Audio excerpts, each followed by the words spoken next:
Donc oui, bonjour à tous, bienvenue. Donc vous voyez la continuité des crises agricoles, comme je vous l'avais dit, vous avez vu toutes les manifestations qui se sont déroulées fin 2025 et même début 2026, comme on a fait, et je vous l'ai dit, depuis 30-40 ans qu'on fait ce type de manifestation.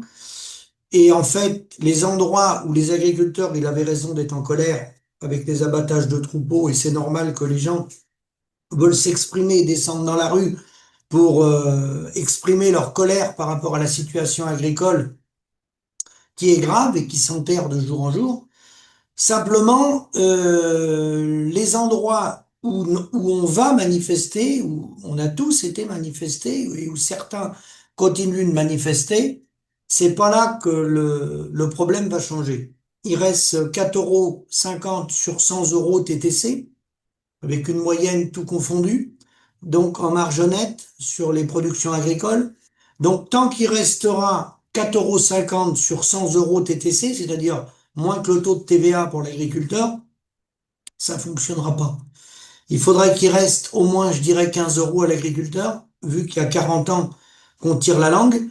Donc pour ramener cette rémunération, eh bien c'est pas malheureusement le type de manifestation qu'on fait et qu'on a fait et que beaucoup d'entre nous continuent de faire qui va changer la donne.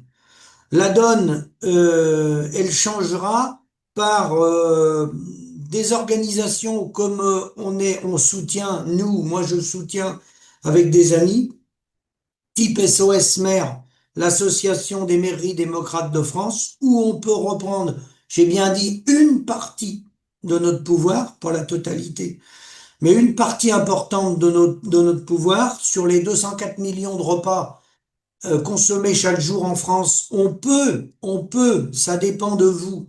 Si chacun comprend les enjeux, on peut reprendre la moitié, 100 millions, assez rapidement, hein, sur lequel on peut reprendre notre facture.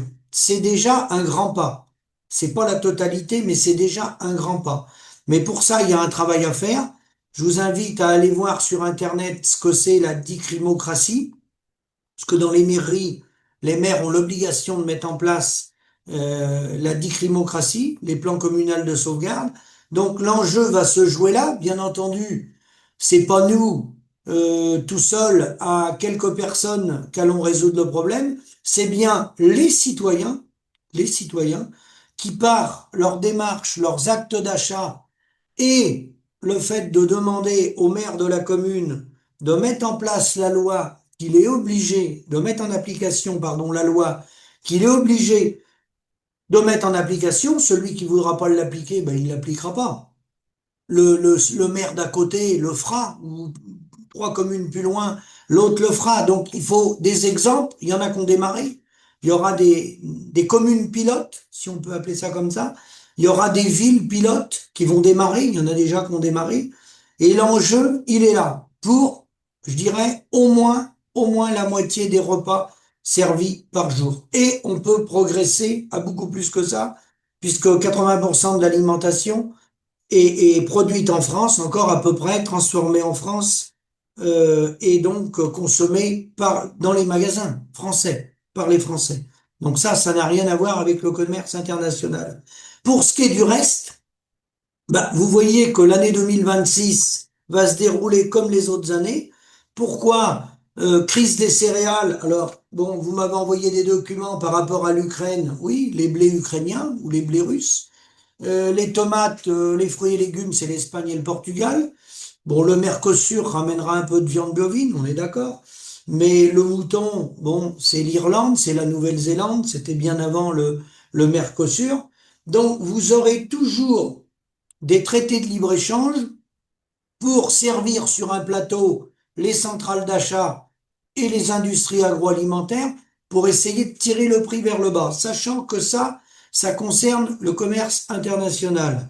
Ça ne concerne pas les circuits courts. Si tout ce qui est circuit court, on fait un travail tous ensemble avec les élus qui vont vouloir rentrer dans ce schéma-là, ceux qui voudront pas y rentrer, ils y rentreront tôt ou tard, parce que c'est un texte de loi qu'ils doivent appliquer. Donc il y en a, ils vont traîner des pieds pour l'appliquer, mais ils seront quand même obligés de l'appliquer, hein. Donc, les enjeux sont là. Sinon, vous voyez bien qu'on est reparti sur une année catastrophe, hein, surtout avec la météo, hein, qui va abîmer quand même les cultures, on va pas se mentir. Donc, les hectares de céréales, déjà qu'on est dans une fourchette de 160, allez, à 190 euros tonnes payer les blés, vous voyez la catastrophe qui nous attend. Et puis sur les maïs grains, etc. Et puis le lait, comme vous le savez, le prix du lait a baissé, le lapin, toutes les productions sont quasiment touchées, hein. Donc pourquoi elles sont touchées? Eh ben, on va pas se mentir, c'est l'échec du modèle économique, l'échec du modèle économique français, l'échec du modèle économique européen, européen. Ça veut pas dire que ça va mieux ailleurs, mais on voit certains pays qui commencent à se protéger, hein. Les États-Unis se protègent, le Canada se protège, la Chine, la Russie. Bon, il y a des droits de douane, comme vous le savez, il n'y a pas que Trump qui a agité le chiffon rouge, hein, il y en a d'autres, hein, qui ont des droits de douane, hein.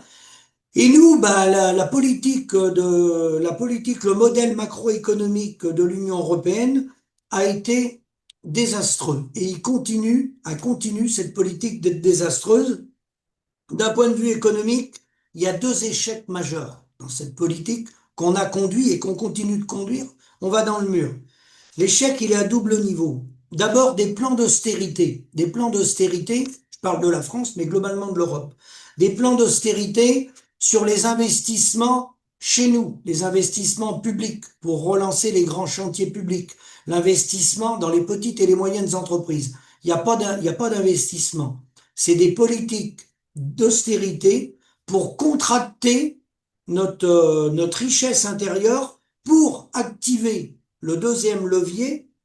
On a été chercher la croissance dans une stratégie à l'exportation, la politique de l'offre. Donc, l'Europe est excédentaire d'un point de vue commercial et d'un point de vue de l'épargne. Il y a énormément d'épargne en France et en Europe. Les épargnants, il y a des épargnants qui ont de l'argent, beaucoup d'argent.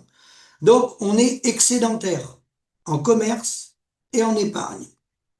Mais que se passe-t-il? Comme on a contracter notre demande intérieure pour être, c'est le cas de l'agricole, pour essayer d'être sur un prix mondialisé, écraser nos prix pour pouvoir exporter. Donc on a été chercher la demande des autres, puisque quand on exporte aux autres. On a été chercher la demande des autres à travers nos exportations. Donc on dépend de la demande étrangère lorsqu'on vend du vin, des fromages, des yaourts, du blé. On dépend de la demande étrangère. On écrase nos prix pour arriver à avoir des parts de marché, hein, et, et nos importations, elles dépendent du revenu national, qui est écrasé puisque on n'a plus de PME, on n'a plus d'industrie, on produit plus de richesse par notre mauvais choix stratégique qui est la politique de l'offre où on écrase nos prix pour essayer de les concurrencer, soit nos voisins européens, soit des paysans à l'autre bout du monde. Donc on a forcément la double peine et il se trouve qu'on est à moins 108 milliards d'excédents, le pays, la France, l'agriculture, on n'est plus qu'à 3-4 milliards en positif, hein, mais la France, globalement, on est à moins 108 milliards. Donc, ce qui démontre bien que ce choix-là est un mauvais choix, qui appauvrit l'Europe et qui appauvrit la France. Donc ça, nous les paysans, on va pas le changer demain matin. C'est des décisions géopolitiques, géostratégiques des chefs d'État et de gouvernement qui sont sous la botte de l'OTAN, comme vous le savez, et des USA. Donc, tant qu'on sera comme ça, oui, je vous confirme, les gars, pendant, je pense, encore quelques années, surtout qu'il y a le conflit en Ukraine, on va avoir des céréales qui vont se balader de 160 à 200 euros la tonne, hein. Je dirais au moins les 2 prochaines années, à mon avis. Les maïs grains de même, voilà. Et puis, bah, sur le prix du lait, sur tout le reste, comme on est sur la politique de l'offre, de la théorie de Ricardo, des avantages comparatifs, pour les 20% d'alimentation qu'on fait venir, hein. Ça représente 20% de notre alimentation. Ça représente, à l'échelle mondiale, que 1900 milliards de dollars, hein, le commerce international, hein. C'est tout petit, hein, pour le produit agricole. Mais ce commerce-là sert aux centrales d'achat. J'entendais encore Monsieur Leclerc l'autre jour s'exprimer. Non, il dit pas la vérité, Monsieur Leclerc. Il se sert de ce commerce international pour mettre, pas que les paysans, les petits commerçants, tout le monde les prendre en sandwich et les appauvrir. Voilà.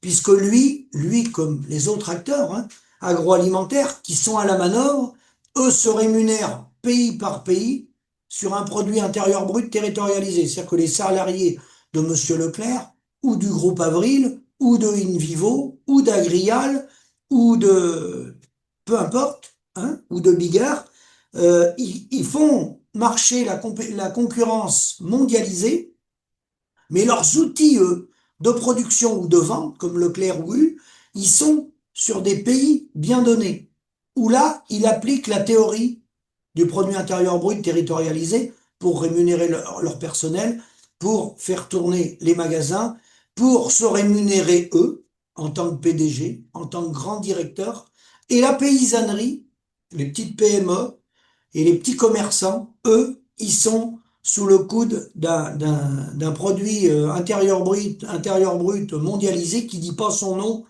mais qui tue toute l'économie locale, toute la petite paysannerie et tous les petits commerces. Voilà, donc c'est mon mot de la fin, c'était pour vous dire que tant que le modèle économique sera celui-là, il n'y aura pas de résultat. Ça ne pourra pas marcher. Donc c'est pour ça que sortir de l'Union européenne, oui, c'est un bon plan, mais c'est pas suffisant. Sortir de l'Union européenne, ça ne peut que s'appréhender en prenant des précautions avant et en faisant des accords bilatéraux avec au moins entre 2 et 6 pays avec lesquels on a des échanges qu'on ne pourra pas arrêter parce qu'ils sont stratégiques, le gaz, le pétrole, etc. Faut nouer des accords bilatéraux avant pour préparer la sortie. Sinon, la chute sera fatale. Et sera fatale pourquoi? Parce qu'une décision comme ça se prépare.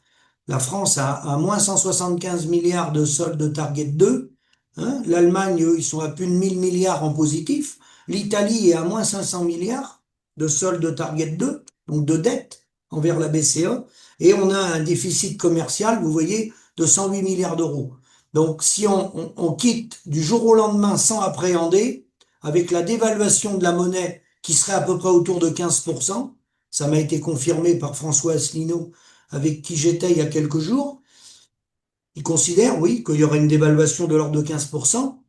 Donc la dévaluation de 15% par rapport au déficit actuel, c'est encore moins 16 milliards. D'accord? Donc ça veut dire que oui, il faut sortir de cette politique-là. Oui, il ne faut plus suivre cette Union européenne telle qu'elle fonctionne parce qu'elle est en train de nous détruire. Hein? Mais faut le préparer. Faut le préparer. On peut pas partir le 31-12 sans rien avoir préparé. Et l'article 50 à lui seul ne résoudra pas tout. Et une fois qu'on aura fait ça, c'est une étape, mais ça résoudra pas le problème des 4,50 €.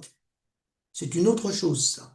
Les 4,50 €, il dépend du coût de production interne au pays, il dépend bien sûr du taux de change, mais il dépend aussi du comportement de marge dans la filière des acteurs économiques.